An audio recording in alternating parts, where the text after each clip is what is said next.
an Umar radhiyallahu ta'ala anhu annahu qala mauqufan alaih aw marfu'an ila nabi sallallahu alaihi wasallam laula iddi'a'ul ghaibi la syahidtu ala khamsi nafarin annahum ahlul jannah. Dari sahabat Abdullah bin Umar bin Khattab radhiyallahu ta'ala anhuma bahwa sesungguhnya beliau berkata, bisa jadi hadis ini mauquf, bisa jadi marfu'an Rasulullah, bahwa Nabi besar Muhammad sallallahu alaihi wasallam beliau bersabda, laula iddi'a'ul ghaibi, kalau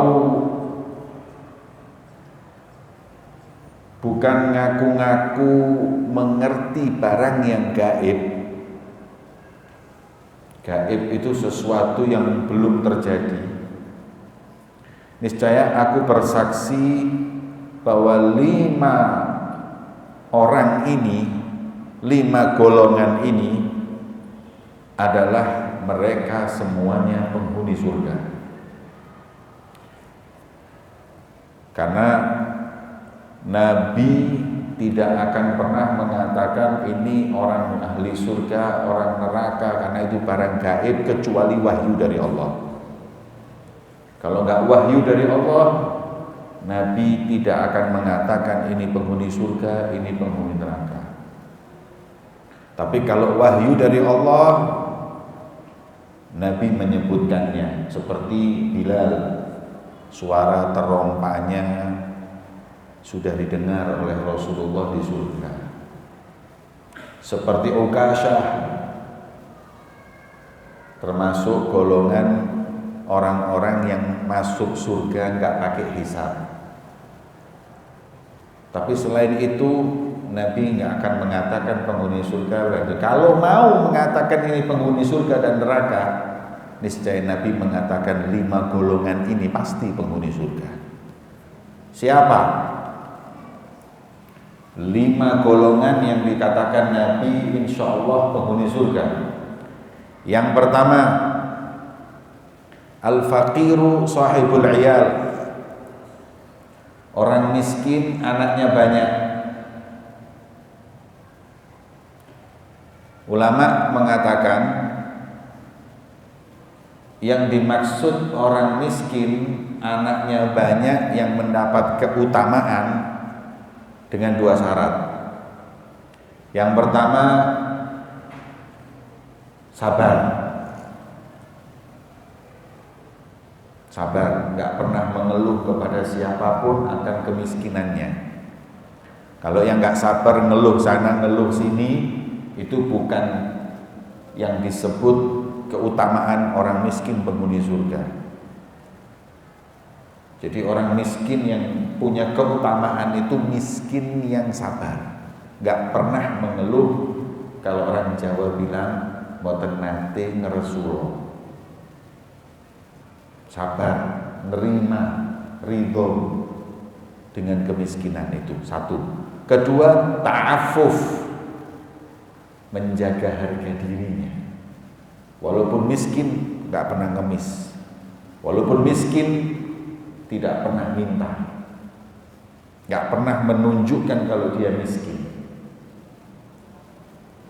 2 ini orang miskin yang punya keutamaan. Kalau enggak, melarat kuadrat, melarat dunia, melarat akhirat. Miskin dunia, miskin akhirat. Makanya di dalam kitab Al-Qaulul Hadits, Imam Nawawi Banteni itu punya kitab tentang kumpulan hadis dari beberapa fasal bab. Ada 1 bab namanya Fadlul Fakri, keutamaan miskin. Miskin itu punya keutamaan, justru kaya nggak ada keutamaannya. Fadlul Ghina nggak ada. Fadlul Fakri. Jadi jangan disangka orang miskin itu nggak punya keutamaan, punya. Di hadis-hadis yang disebutkan keutamaan itu diantaranya para nabi mencintai orang miskin. Bahkan Nabi sendiri memilih miskin. Sebagaimana hadis yang kita sering mendengar, Nabi SAW berdoa, Allahumma ahyini miskinan wa amitni miskinan wahsyurni fi zumratil masakin. Hidupkan aku miskin ya Rabb, matikan aku dalam keadaan gak bawa apa-apa miskin, dan bangkitkan aku dengan orang-orang miskin. Karena Nabi melihat sendiri penghuni surga kebanyakan itu orang miskin. Kuota penghuni surga itu kebanyakan orang miskin. Sebagaimana uridu annar faraitu aktsara ahliha nisa wa uridul jannah fa aktsara ahliha masakin. Aku lihat surga, aku lihat neraka. Aku lihat neraka banyak penghuninya wanita. Aku lihat aku lihat surga banyak penghuninya orang miskin. Makanya miskin itu banyak masuk surga. Asal sabar dan tidak pernah meminta, jaga harga diri. Kalau Anda lihat orang miskin sabar jaga harga diri, aku bersaksi dia penghuni surga. Dengan melaksanakan kewajiban-kewajiban sholat, zakat, dan lain-lain, puasa, dan yang dia mampu lakukan, haji.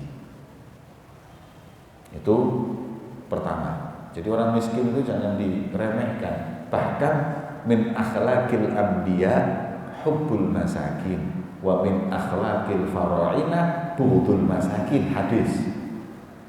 Akhlaknya para nabi dan rasul mencintai orang-orang miskin.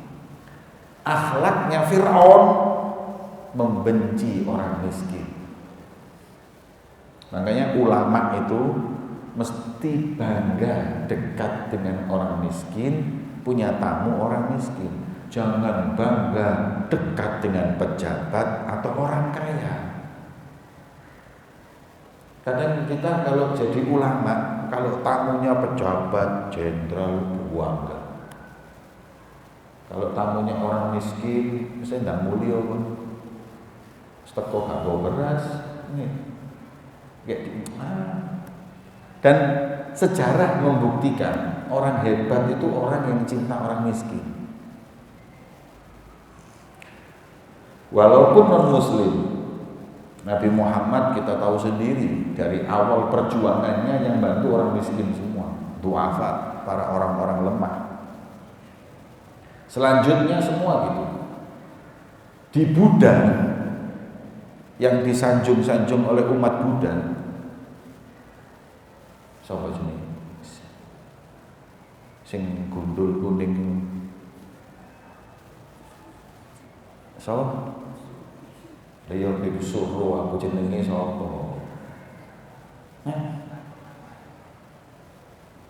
Dalai Lama itu kan disanjung-sanjung orang Buddha sampai seperti itu karena dia dekat sama orang-orang miskin.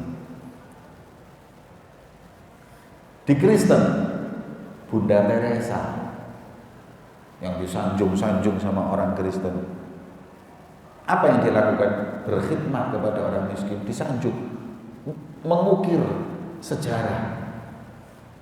Jadi nggak ada ceritanya orang yang besar itu dekat pejabat, dekat dengan orang-orang kaya.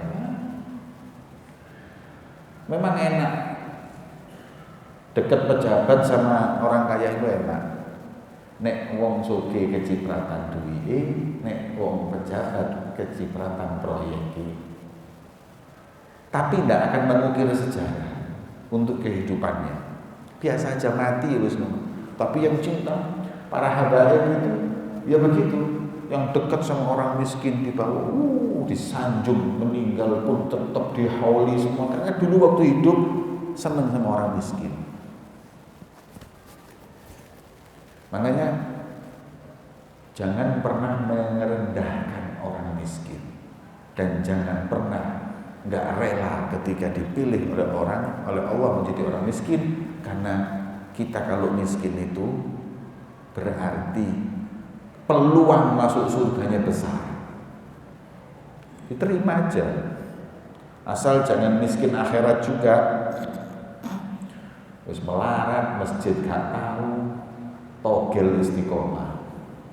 Cari malaikat, kau niki longok memang, wis di dunia ini setengah mati, di akhirat apes man.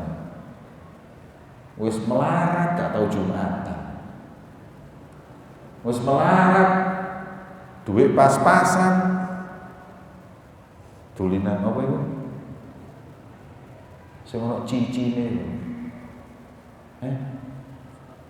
Tulinan judi di batu itu. Ono jenenge cici aku di kapal itu. Subki. Apa? Kono jok pura-pura karo kok. Saya dengar di Batu ini lagi marak perjudian. Perjudian kiki lho, ono kiki ne. Apa? Ceki. Tap ceki. Cap ceki. Nah, cap ceki. Alhamdulillah. Kalau rumah jangan kok aku. Cap ceki. Lu kok niki wis melarat main cap ceki ya. Tambah melarat, tambah gak karu-karuan. Wis melarat sabung ayam tok. Ojo. Kita ini sudah miskin, jangan miskin nanti di akhirat. Cukup aku di dunia ini melarat. Rumah gak punya, mobil gak punya, sabar. Ibadah sing jujur, sing amanat, mati mlebu surga, dapat istana dari Allah. Dan kekal. Kalau rumah yang mewah di dunia ini 60-70 tahun tinggalan wis. Itu kalau 60 tahun, ada bangun si orang 10 tahun, ono si orang tahun pindah nang kuburan. Makanya kata Nabi SAW, kalau aku boleh menjanjikan yang gaib, aku mengatakan, aku janji orang miskin sabar dan bisa jaga harga diri adalah penghuni surga. Makanya kalau orang suki, kalau orang melarat jalur untuk tungakno. Insya Allah, karena mereka itu kebanyakan penghuni surga, mayoritas penghuni surga. Yang kedua, wal mar'ah ar-radhi anha zawjuha, perempuan yang suaminya cinta dan ridho kepadanya.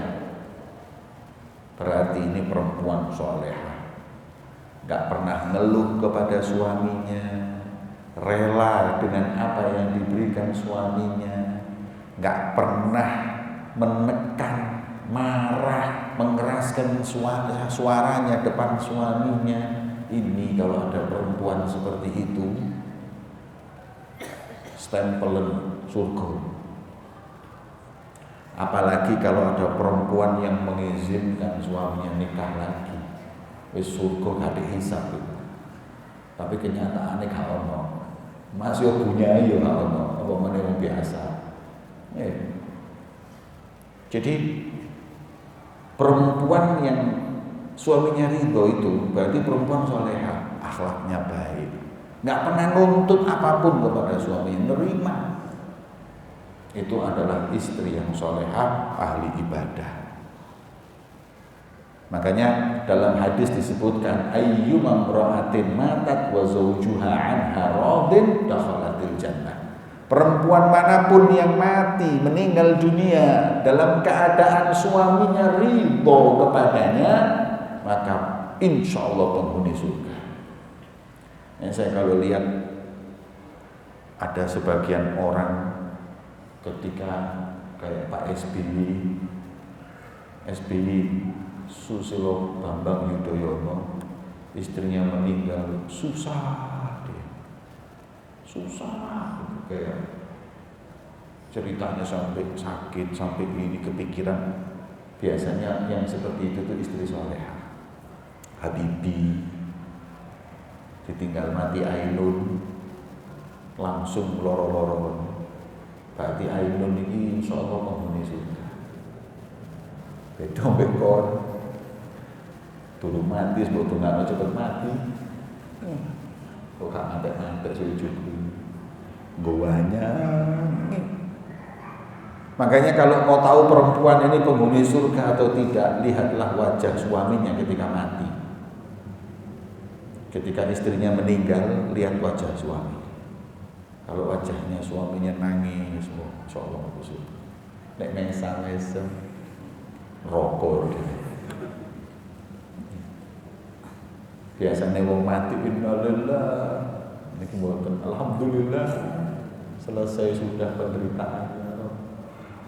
Nanti ada orang doa tak dongakno kon jodoh dunia akhirat. Kata suaminya, cukup dunia, sok akhirat. Aku di dunia sebab di neraka kita akhirat mana? Wis model kayak ngene iki bojo-bojo kayak ngene iki repot bojo surga. Tapi kalau perempuan itu salehah, istrinya meninggal, suaminya sumpek, maka ya ini adalah penghuni surga. Mugi-mugi panjenengan diparingi istri sing salehah. Amin Allahumma.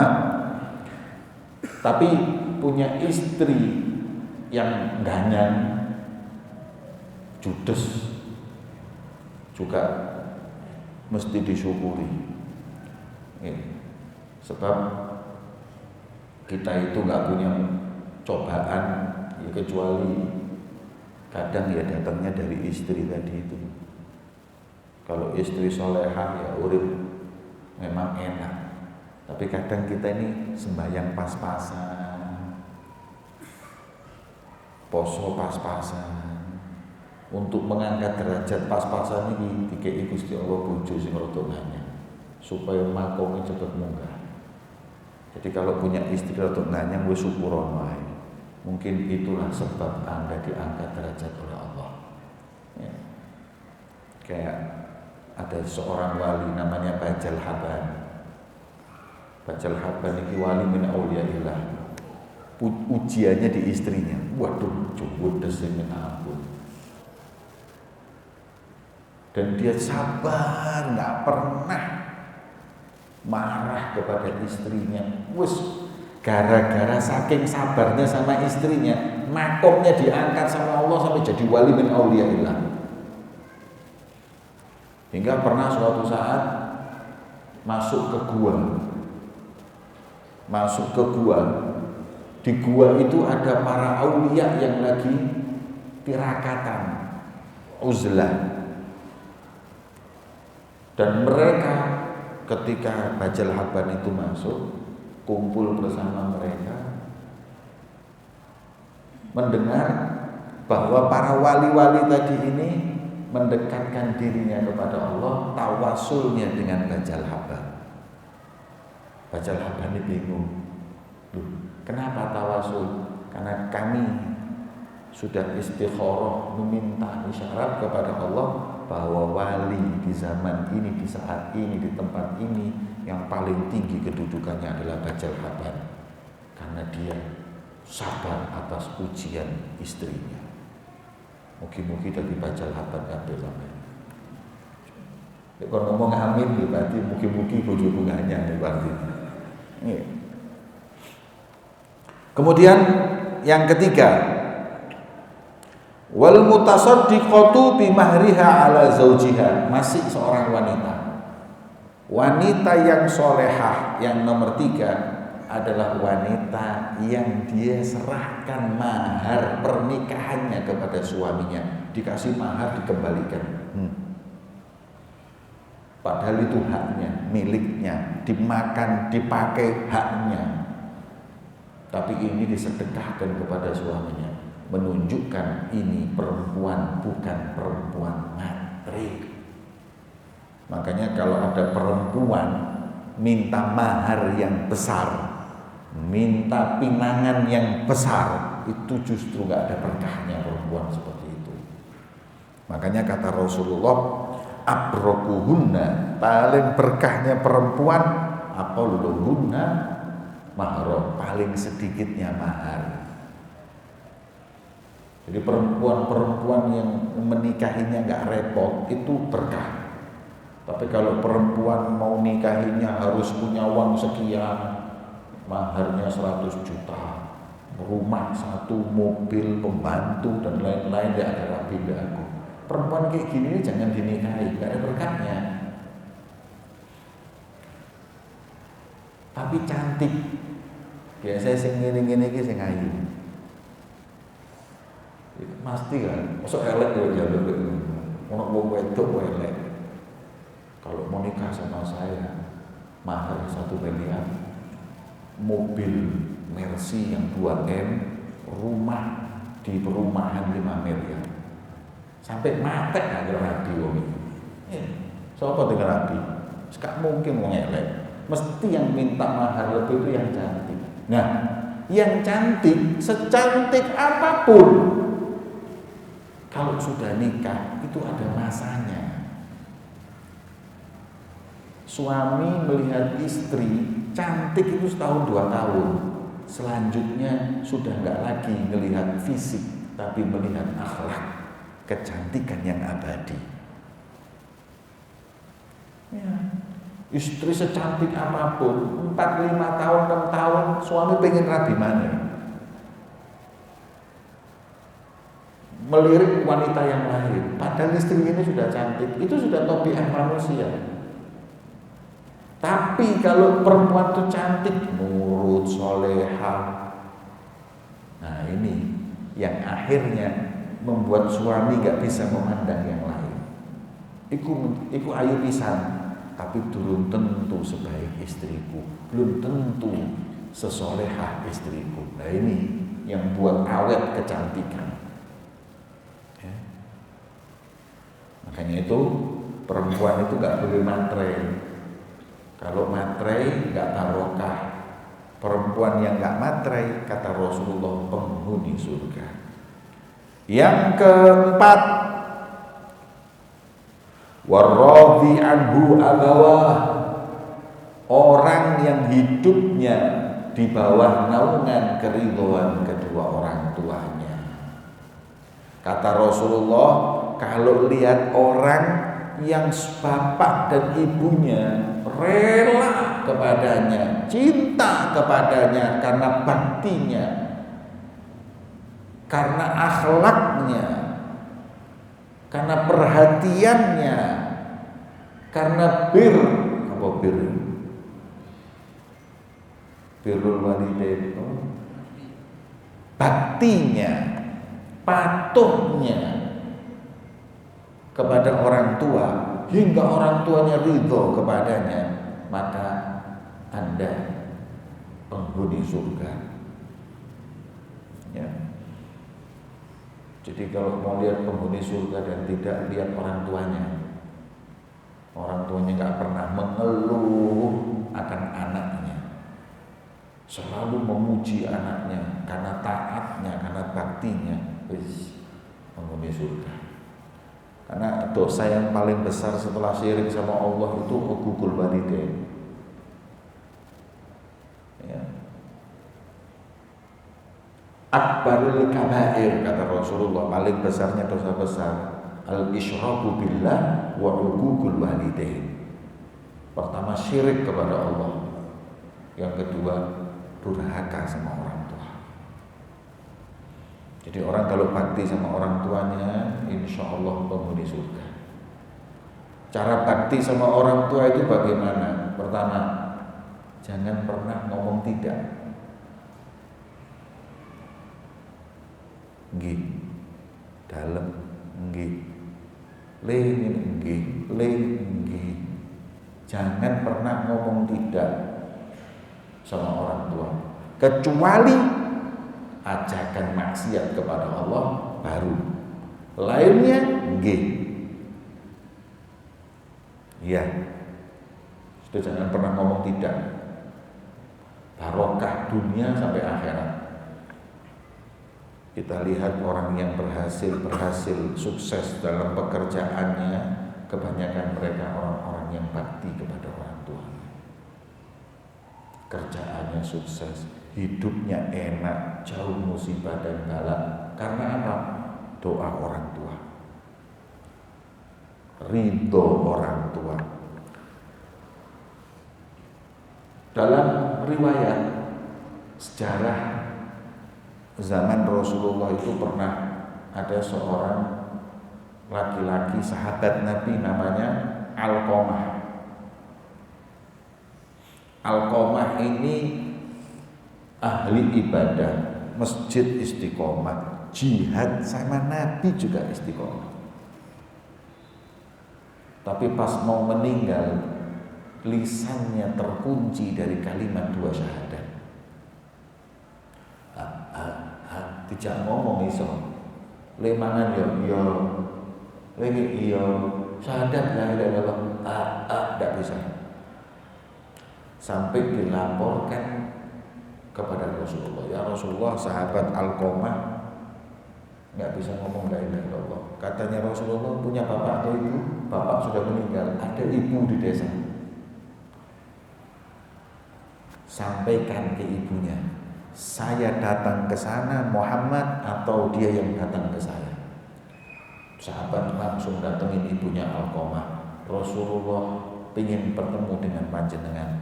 Panjenengan yang datang ke Rasul apa Rasul yang datang ke sini? Katanya enggak, saya yang datang ke Rasulullah. Akhirnya perempuan itu datang ke Rasulullah. Kemudian ditanya oleh Rasulullah, wahai ibu Alqamah, apakah kau ridho dengan anakmu Alqamah? Tidak. Kenapa? Aku sakit hati kepadanya. Duh, salah apa Alqamah? Ya Rasulullah, Alqamah anakku yang aku cintai, aku sayangi, dia baik, bakti kepadaku sebelum menikah. Tapi setelah menikah, dia cinta kepada istrinya dan akhirnya membuat lupa kepadaku, jarang mendatangiku lagi, seakan-akan antara aku dengan dia sudah bukan hubungan bapak, ibu dan anak. Hati-hati, kadang ini istri ini nggak paham. Ketika suami bakti sama orang tua, merasa dia itu jauh, dikesampingkan, disepelekan, salah. Kalau ada suami istri, suami bakti sama orang tua, istri jangan marah, justru istri menunjukkan kepada anak-anaknya, anakku, lihat bapakmu bagaimana baktinya kepada ibumu. Niscaya akan datang satu saat anak-anak itu berbakti kepada dia seperti yang dicontohkan suami atau bapaknya anak-anak kepada ibunya. Nggak sadar, istri ini kadang egois, punya uang diminta ibunya marah-marah. Saya berapa kali, Beb, suami saya ini terlalu cinta sama ibunya, apa-apa dikasihkan ibunya, padahal kita juga pengen gini loh. Itu pelajaran biar anakmu nanti seperti itu sama kamu. Pak, bojo itu iso pegatan, ibu gak iso pegatan. Anda kalau sudah nikah lama seberapa tahun pun, kalau kalimat talak keluar, putus, sudah gak ada hubungan. Tapi ibu dan anak ditalak pengerongewu, tetap ibu anak gak bisa lepas. Sabar, ada waktunya. Nanti kalau meninggal selesai kewajiban dia. Maka itu seorang istri justru harus dukung. Ojo lali. Saya punya saudara saya ini Masya Allah, suami istri kalau dapat rezeki pulang bawa kulkas. Zaman waktu itu tahun 80-an itu yang punya kulkas itu nggak banyak. Bawa kulkas ke rumahnya, kata istrinya kepada suaminya, wahai suamiku, apakah ibumu sudah punya kulkas? Belum, kasihkan ibumu dulu baru nanti dapat rezeki beli buat saya. Iki baru. Akhirnya nggak jadi punya kulkas. Kulkas itu diberikan kepada ibunya. Dapat rezeki. Akhirnya dia beli kulkas.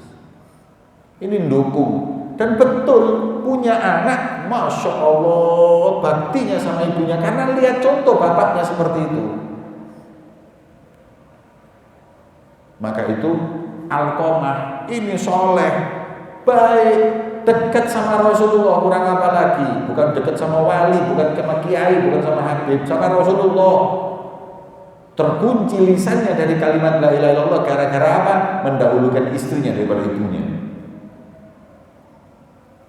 Akhirnya kata Rasulullah, maafin, ridhoi anakmu, kesian nggak bisa mengucap la ilaha illallah. Kata ibunya nggak bisa. Hati sudah kadung sakit ya Rasulullah. Saya mulai kecil memelihara, ngasih minum susu, memelihara, membesarkan, ngorbanin semuanya demi anak. Ketemu wanita ditinggal saya. Nikah lupa sama saya. Enggak ya Rasulullah, saya enggak mau maafkan. Kata Rasulullah, Bilal, siapkan kayu bakar yang banyak sekalian. Buat apa? Alqamah masukin bakar. Ibu walaupun benci sama anak, walaupun sakit hati, tapi kalau lihat anaknya mau dibakar ya nggak kuat. Ya Rasulullah, kamu mau bakar anakku? Kata Rasulullah, daripada dibakar nanti di akhirat di neraka, mending saya bakar sekarang. Kata ibunya, ya Rasulullah, sudah jangan. Aku ridhoi, aku rela anakku Alqamah. Benar, iya. Bilal, pastikan sudah belum mengucap kalimat la ilaha illallah Alqamah. Akhirnya Bilal lari ke rumah Alqamah, kemudian mendengar Alqamah setelah diridhoi ibunya, la ilaha illallah, mati husnul khotimah.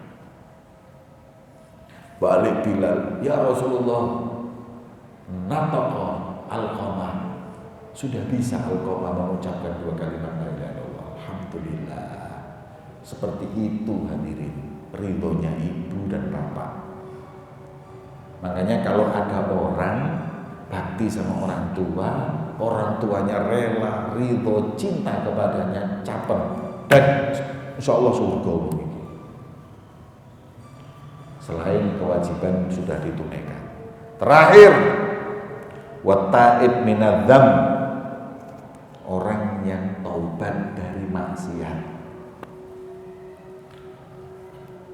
Preman, bajingan, awake tato kabeh, tahu-tahu terus tobat nasuhah, masjid istiqomah, sholat jamaah, wis nggak mau lagi dia maksiat. Kalau orang sudah taubat dari yang namanya kemaksiatan, itu kata Nabi, aku bersaksi orang yang taubat ini menghuni surga.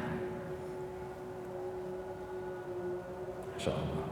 Jadi nggak ada alasan untuk kita itu nggak taubat. Banyak alasan orang ini kalau sudah bejat, aku ini tobat percuma, dosaku kakean, sudah nggak mungkin. Nah ini ya, la tai'as min rahmatillah, jangan putus asa dari rahmat Allah. Saya kasih tahu ya, kon judi, gak sholat, zina, mabuk, maksiat tok ini. Terus suatu saat dapat hidayah, bisikan untuk taubat, keluar pikiran, apakah taubatku ini diterima sama Allah? Bejat seperti saya ini apakah diampuni oleh Allah? Kata ulama, zina, khomer, ini semua maksiat. Dan prasangka burukmu sama Allah mungkin Allah ngampuni aku. Berarti Anda menuduh Gusti Allah itu nggak sayang, nggak rahmat. Ini lebih besar dari dosa semuanya.